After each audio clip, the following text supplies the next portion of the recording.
All right, Honda CR-V. People are always looking for SUVs. This is a 2003 that the owner bought 15 years ago. Honda sold millions of them. Check this one out. What does it have on it? 225,000 miles. We check under the hood. Got the iVTEC 2.4 four-cylinder engine. Still pretty quiet. In all honesty, it's quieter than my Celica. That has 240,000 miles. Let's face the facts. Honda knows how to make engines. They're probably the #1 engine manufacturers on the planet. And everybody's looking for an SUV. This is pretty much their middle one. It's bigger than the original 1996, but it's smaller than the 2021. They keep making them bigger. And of course, their sales keep going up too. The first year they sold CR-Vs in the United States, they sold 66,000 of them. Last year they sold 384,000 of them. They're popular, they keep selling them. Now, being an 03, this is a more basic bones car. It does have a tachometer, gas gauge, DVD player. This is a pretty basic car. It's got kind of a tartan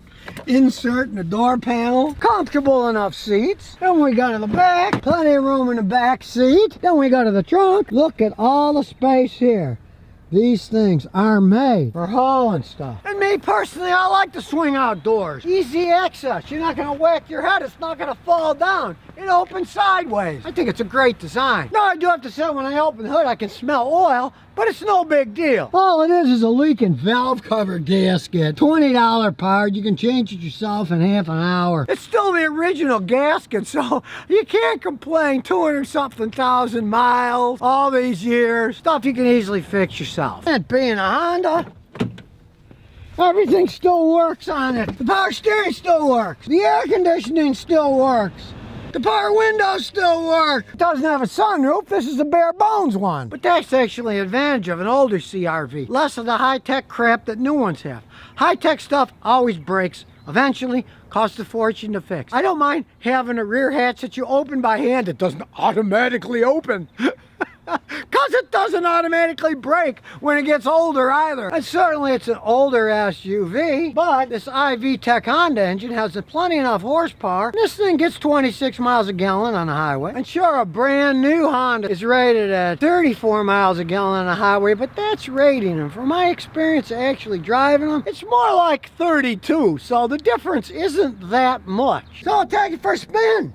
Sure, some goofy things like the automatic power window. It goes up and down. It doesn't go the whole way automatically anymore. You gotta hold your finger on the whole way to make it close. But whoop-de-doo. It's a minor flaw. Who cares about that? All I care about is this.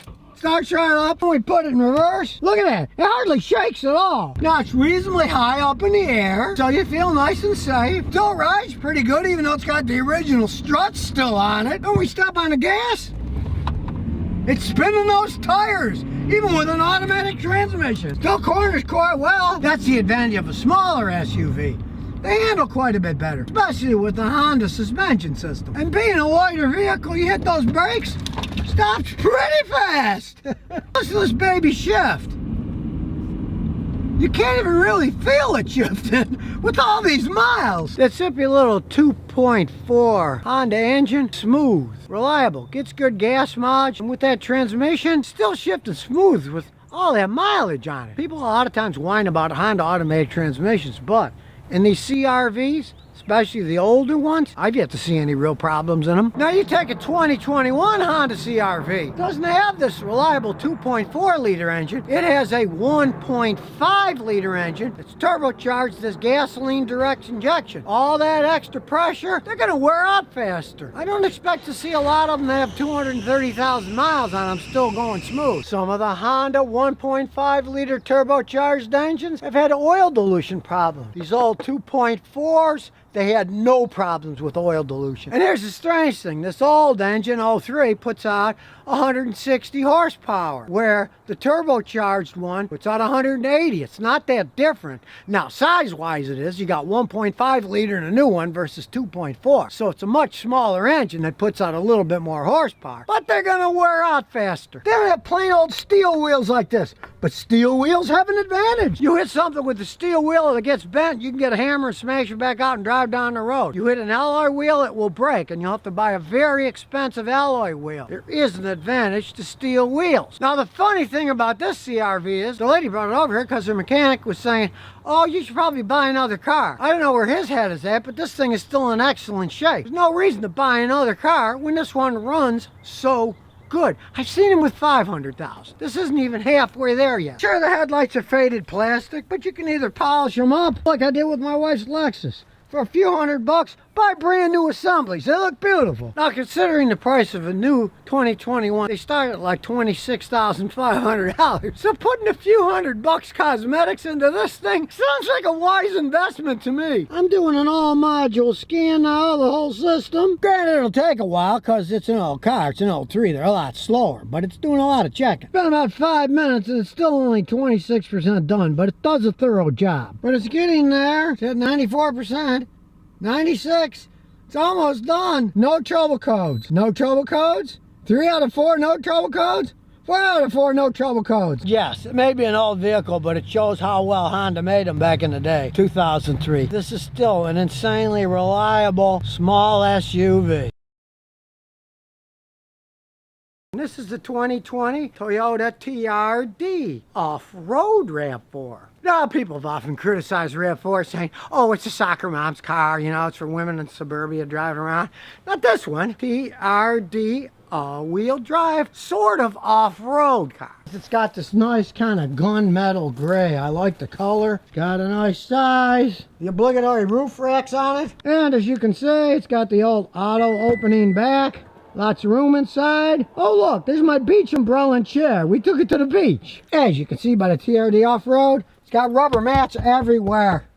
Even down here, when you put the seats forward. This is one RAV4 that's ready to get dirty. But it also has the convenience, auto opening and shut. It's got lots of room. This RAV4 is almost the same size as the original Toyota Highlander. They seem to be making everything bigger, and not just here in Texas. As you can see when we open it up, nice utilitarian inside, black and red.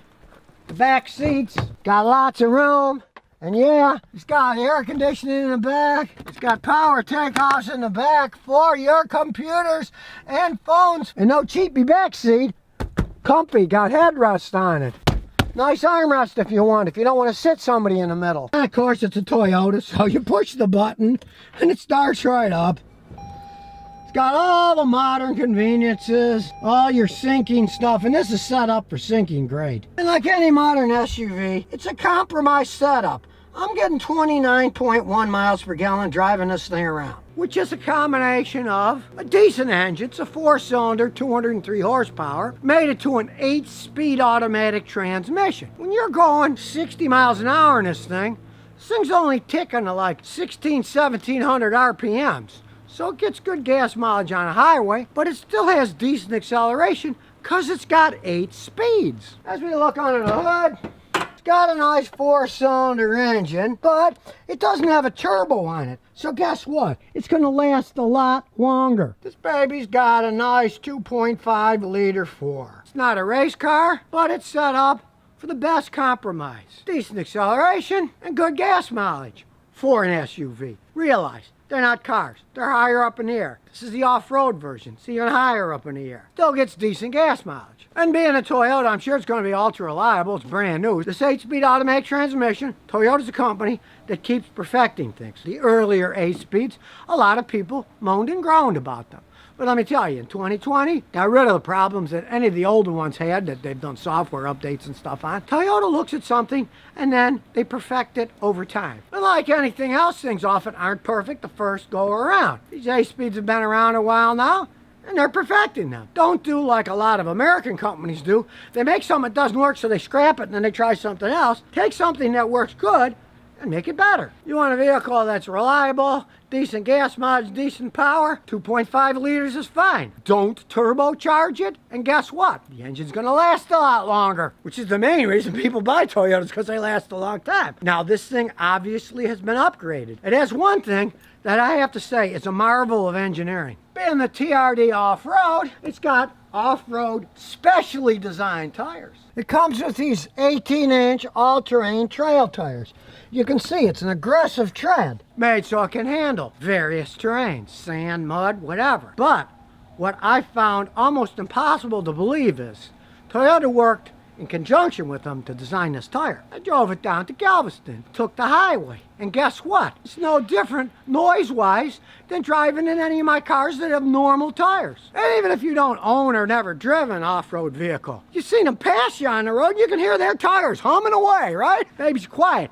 How on earth they figured to make a good grippy tire that doesn't make noise is beyond me, but these guys know what they're doing. And that shocked me. I expected to get on the road and, well, it's off-road, so it's going to be noisy. It was not noisy. It was nice and quiet. How they made these tires that aggressive and being quiet? Some engineers that know what the heck they're doing. And the same thing goes with the suspension. You can see it's lifted up, but it rode quite well. You take it off-road, it can handle a certain amount. This isn't a Jeep that's going to be climbing up giant rocks and stuff, going sideways. It's not made for that. But you could do a reasonable amount of off-roading, and still, when you ride down the road, it goes smooth. And if you watch me, I'm often denigrating engineers for making stupid designs. Well, in the case of these Toyota engineers, hey, I'm giving them praise. And I don't give praise lightly, let me tell you.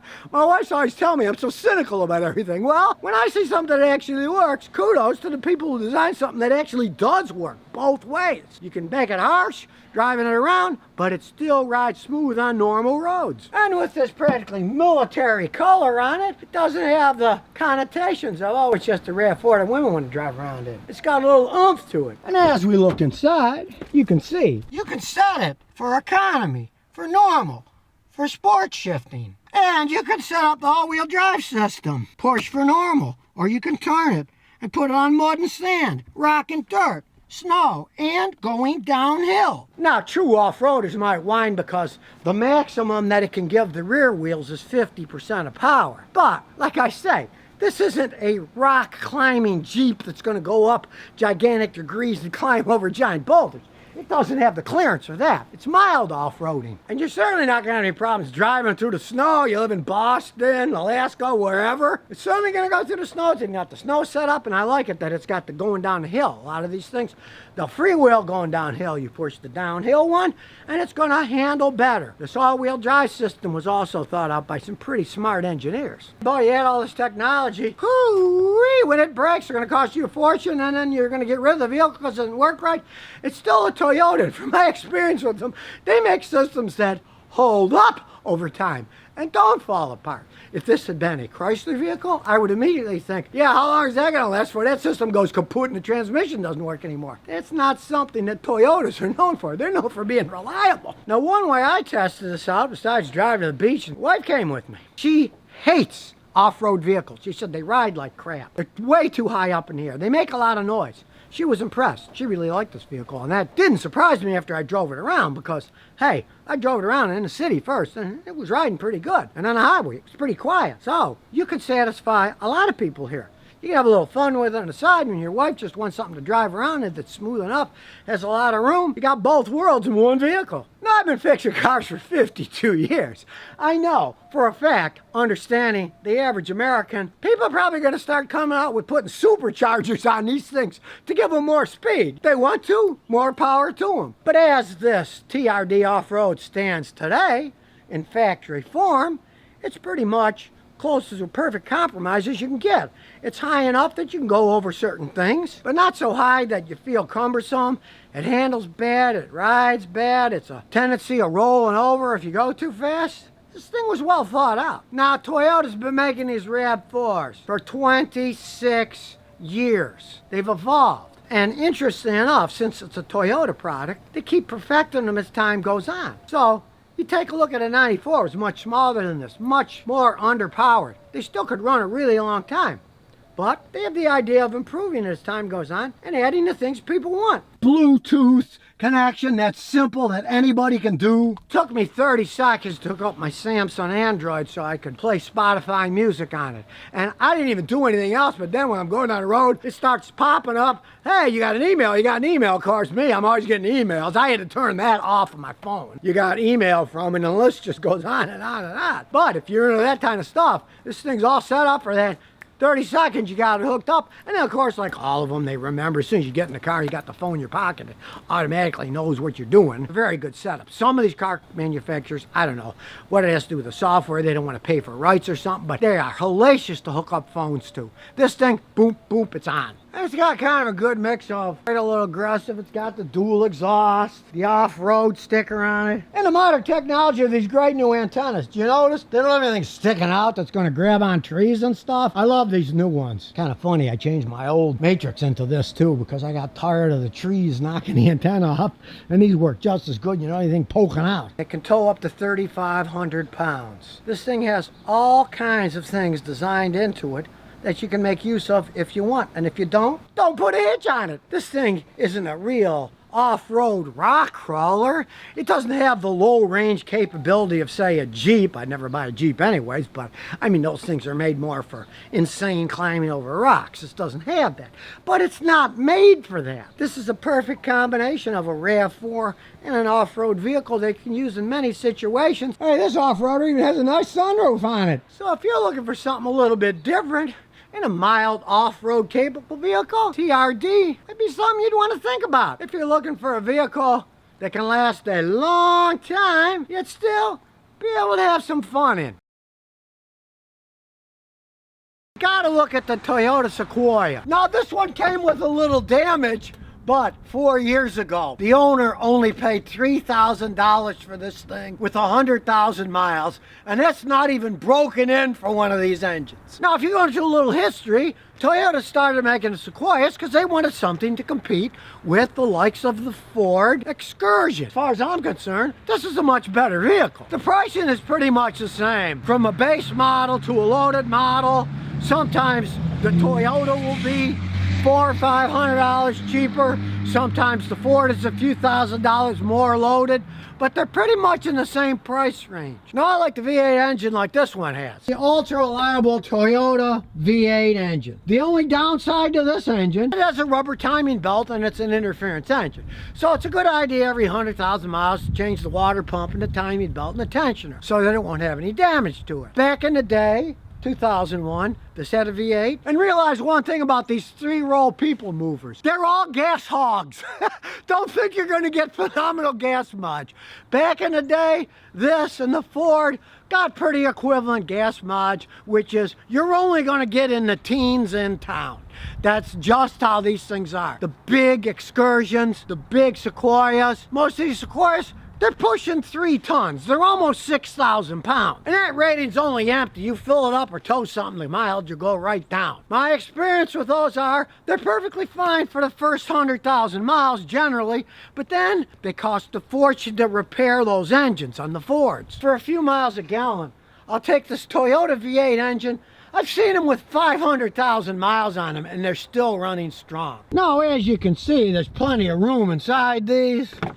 Plenty of room here now. There's also plenty of room for all your crap. The other seats are hiding back here. And they got plenty of towing capacity. And if that's not enough for you, they got a luggage rack you can throw a lot of stuff on. Now, odds are you'll never get lucky like this guy did and pick one of these up for $3,000.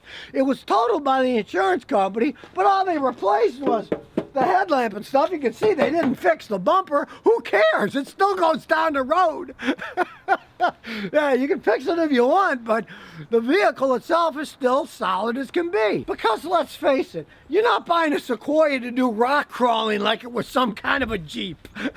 These are people movers. They're very comfortable inside. They got a lot of space. You can jump in something like this, drive to California. You're not gonna get a sore neck or a sore back. Now, this is 2001, so it's old. Well, let's listen to the motor. Let's start it up. Starts right up. Just listen to that engine. Does it shake? No. The only thing you can hear is a little bit of cam noise, which is normal on any overhead cam engine that's 20 years old. It doesn't burn a drop of oil. Let me tell you something, with this kind of mileage, 20 years old, this has got like 156,000 miles on it. You find one of those Excursions by then, they're burning oil quite a bit. A V8 engine doesn't need a turbo. They're gonna last longer. And in the real world, they're gonna get better gas mileage. Because the thing about a turbo is, theoretically they get better gas mileage because they ram more air into the engine, but unfortunately there's opposite forces. When you do that, what do you do when you have a turbo? You drive faster because it's got a turbo. So the faster your engine spins, the higher the RPMs, the worse your gas mileage. From my experience of my own customers over 53 years is the people with turbocharged cars get the worst gas mileage of anybody because they're driving them so hard and you get worse gas mileage. Same thing goes for towing. You start towing a bunch of weight, your gas mileage is going down. You take a V6 engine, you're towing a lot, it's not going to be getting 25 miles a gallon then. And now comes the moment of truth, my German scan tool. We'll see what shape this thing is in from what no one can hide from, the computer. So here we go to diagnostics. With an enhanced vehicle scan. Now it only has one trouble code, PO125A, and actually he's had it for quite some time. Here's the code, insufficient coolant temperature for closed loop. Now the thermistor's already been changed with the Toyota part, so there's nothing wrong with that. But what we're going to do is we're going to live data here. Now as you can see, we rev it up. The oxygen sensor, bank 1, sensor 2 is going up and down. Oxygen sensor 1, bank 1 is completely dead. It's doing nothing. Now the owner had it replaced, bank 1, sensor 1, oxygen sensor, but it was an aftermarket sensor, which I never advise people to do. The fix for this thing is probably just putting a Toyota Denso, Nippon Denso oxygen sensor on the driver's side. That's bank 1, left side of the engine. Now here's a lesson to be learned. Don't buy a well-made 3-row passenger mover and put cheaper parts on it. Don't go to a discount auto parts store and buy some aftermarket oxygen sensor. On these, you want to stick with the Denso or the Nippon Denso, the ones that they came with. You don't have to buy them at the dealer. You can buy them anywhere. Toyota doesn't make them. They buy them from Denso. I believe Toyota owns some portion of that company, but then again, Toyota owns parts of lots of things. Mazda, Subaru, they own lots of things. But you don't want to use another brand, especially like Bosch. And you might say, Scotty, use the Bosch scan tool. They make great scan tools, but they don't make oxygen sensors for all cars that work correctly. Some Fords come with Bosch, work perfectly fine. This didn't. You don't want to put a Bosch sensor on it. But on the other hand, if you ever come across one of these and you can buy it for $3,000 with 101,000 miles on it, and it runs as good as this one does, get your money out before somebody else beats you to it. So if you never want to miss another one of my new car repair videos, remember to ring that bell.